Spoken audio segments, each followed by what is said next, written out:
Head से जब tower के हेड को देखा जाता है तो अगर आप हॉरिजॉन्टल देखेंगे तो कुछ इस तरीके से रहेगा।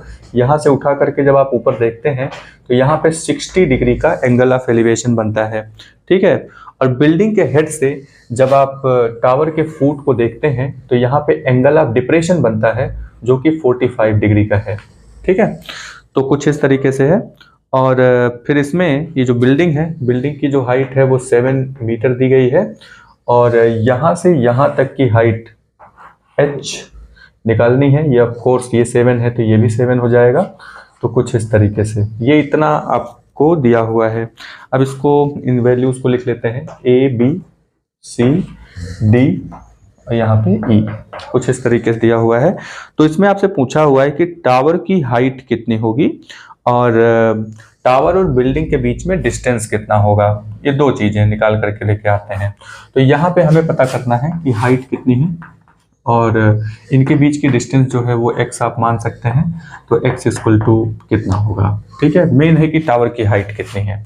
तो देखिए जो क्वेश्चन पूछा हुआ है, जैसे टावर की हाइट पूछा है तो सीधे हम लोग उसी पर चलते हैं। तो मैथमेटिक्स में क्वेश्चन लगाने का मतलब है कि जैसे आप पुलिस इन्वेस्टिगेशन कर रहे हैं ठीक उसी तरीके से आपको लगाना है। तो जहाँ पे वारदात हुई है वहीं से कहानी शुरू करेंगे और धीरे धीरे करके जांच पड़ताल करते हुए वहां तक पहुंच जाएंगे।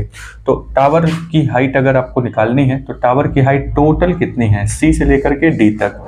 तो टावर की हाइट है CD, ठीक है। इसको लिख लेते हैं हाइट ऑफ टावर,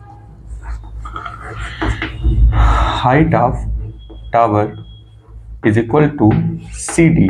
अच्छा ये CD जो है ये अगर आप देखेंगे तो ये दो पार्ट में डिवाइडेड है H+7, ठीक है। H+7। अब ये जो H है ये यहाँ से यहाँ तक की हाइट है, ठीक है, इतना। अब उसको डिटेल नहीं लिख रहा है कि CE+ED, तो थोड़ा ज़्यादा टाइम लग जाएगा उसमें। तो CD इक्वल टू H+7, यानी कि हमें सिर्फ ये वाली चीज़ निकालनी है, इतना H की वैल्यू अगर हमें पता चल जाए तो बात बन जाएगी, ठीक है। तो H की वैल्यू पता लगाने के लिए हमें देखिए ये H है। अब अगर हम यहाँ पे 60 लेते हैं तो tan 60 लेंगे तो ये इतना जो है H ये परपेंडिकुलर लेकर के आएगा, ठीक है। 60 जहां तक फैला हुआ है वो परपेंडिकुलर हुआ और इससे सटा हुआ जो है वो बेस हो जाएगा। तो अगर ये वाली चीज हमने x माना है तो ये पैरेललोग्राम का फॉर्म बनाता है तो ये भी x हो जाएगा यहाँ पे इतना, ठीक है। तो क्योंकि हम h पे फोकस कर रहे हैं तो पहले tan 60 लेते हैं। तो tan 60 इज इक्वल टू निकल करके आता है परपेंडिकुलर बाई बेस। परपेंडिकुलर 60 के हिसाब से परपेंडिकुलर यानी लंब जो है वो h है इतना। तो h बाई